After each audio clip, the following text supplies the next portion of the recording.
Pukul 6 waktu Indonesia Tengah, Radio Republik Indonesia ND menghadirkan Warta Berita.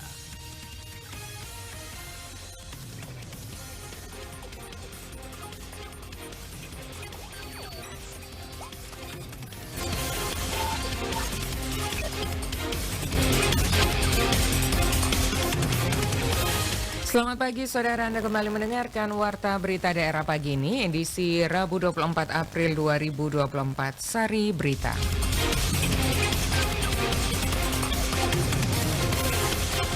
Susah sinyal, siswa SMA swasta Ilebura ikuti ujian di tepi pantai.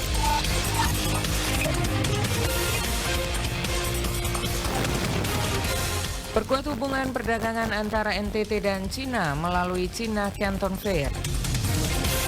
Selain dua berita ini akan kami hadirkan juga berita-berita lainnya. Selengkapnya akan kami hadirkan dalam Warta Berita Daerah pagi ini bersama saya Desi Natalia.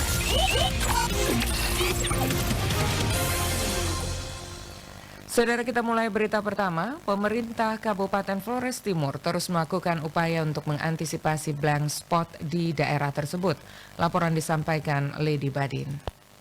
Akhir pekan lalu beredar di media sosial siswa-siswi SMA swasta Ilebura yang berada di Desa Lewotobi, Kecamatan Ilebura, Kabupaten Flores Timur yang mengerjakan ujian di pesisir pantai akibat ketiadaan sinyal. Menanggapi hal tersebut, Kepala Dinas Komunikasi dan Informatika Kabupaten Flores Timur, Heri Lamawuran, kepada RRI mengungkapkan bahwa memang di kabupaten tersebut masih ada beberapa titik blank spot, salah satunya di Desa Lewotobi yang selama ini mengharapkan sinyal komunikasi dari Pulau Solor.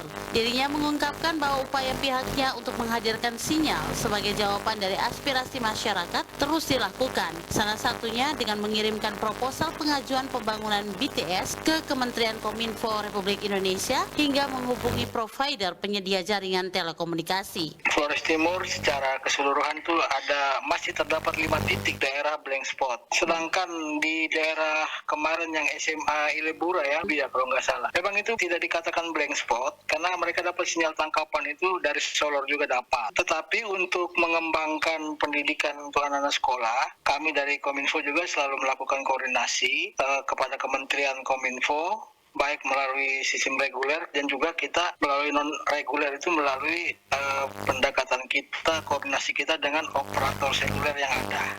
Heri Lamawuran mengungkapkan hingga kini pihaknya menunggu jawaban pihak Kementerian Kominfo RI untuk menghadirkan BTS di wilayah blank spot di Kabupaten Flores Timur. Dirinya juga mengungkapkan pemerintah Kabupaten Flores Timur akan terus berupaya untuk menghilangkan blank spot di daerahnya sehingga masyarakat di seluruh desa di Kabupaten Flotim merdeka sinyal sebagai bagian dari upaya peningkatan pembangunan hingga ke pelosok. Untuk di daerah Lewotobi yang kemarin kita lihat berita itu, kami juga beberapa waktu yang lalu sudah melakukan survei juga untuk titik yang akan mungkin dibangun BTS lah. Tetapi memang kita punya usulan itu juga sudah kita usulkan kepada Kementerian Kominfo dan juga melalui jalur non reguler, yaitu kepada operator seluler yang ada. Ya, karena memang ini kan kebutuhan mendasar juga ya bagi pendidikan sinyal ini ya, sebagai pendidikan yang sekarang pendidikan berbasis online, sumber dayanya mungkin terbatas. Jadi melalui usaha dan daya kita terus mengingatkan, terus mengkoordinasikan dengan pemerintah pusat dan juga operator seluler yang ada. Saat berita ini diturunkan, Kadis Kominfo mengkonfirmasi bahwa PT Telkomsel menyambut baik usulan 29 site oleh Kominfo Flores Timur dan akan melakukan survei di lokasi blank spot di Kecamatan Ilebura Flotim 1 hingga 2 hari ke depan. RRI Endel, Lidi Badin melaporkan. Tanggapi, kami lanjutkan ke informasi selanjutnya. Pendengar, partisipasi Kadin NTT dalam China Import dan Export Fair ke-135 menunjukkan dorongan yang kuat untuk mengembangkan hubungan perdagangan antara NTT dan Cina. Ini mencerminkan upaya untuk memperluas peluang bisnis di luar wilayah lokal dan memanfaatkan pasar global. Veranda Garus melaporkan. Hal itu disampaikan Ketua Umum Kadin Nusa Tenggara Timur, Bobi Lianto, kepada RRI. Dia menjelaskan, dengan memperhatikan perkembangan zaman dan memperluas akses ke pasar internasional seperti Cina, pengusaha NTT dapat meningkatkan daya saing mereka dan memperluas jejak bisnis mereka secara global.